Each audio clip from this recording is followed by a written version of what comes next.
सोबोतेरो भरसां ॻोठ प्यालो लाड़क वासी 70 साला बुज़ुर्ग खमीस अली लाड़क न्याणे ऐं घर भातियुनि सां गॾिजी पंहिंजे भाइटे नाले चङो लाड़क जे ज़ुल्मनि खां तंग अची मीडिया अॻियां रोई ॾिनो। खमीस अली लाड़क रोई ते इल्ज़ाम लॻाईंदे चयो त मुंहिंजो भाइटो नाले चङो जंहिंखे मूं पंहिंजे पुटनि जीअं पाले वॾो कयो, अॼु उहो असांजे घरनि ऐं मूं मथां पिस्टल जा सिधा फायर करे हमला करे रहियो आहे।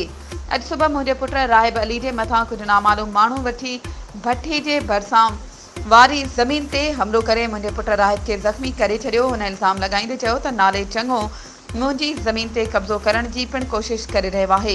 हुन मौक़े ते मिसमात रोज़ीना लाड़क दाहींदे चयो त नाले चङो लाड़क मुंहिंजो भेणवियो आहे जेको हर वक़्तु मुंहिंजी भेण ऐं मूं सां ज़ुल्म कंदो रहंदो आहे। हुननि एसएसपी खरपुर एसएचओ सोबोतेरो अब्दुल जब्बार मेमण खे अपील कंदे चयो त अणधुरी जांच करे असां मिसकीननि सां इंसाफ़ कयो वञे। वधीक ख़बरुनि ऐं अपडेट्स जे लाइ असांजे चैनल खे सब्सक्राइब कयो ऐं हा बेल आइकन खे प्रेस करणु न विसारिजो त जीअं असांजी हर नई अचण वारी वीडियो तव्हां ताईं पहुची सघे।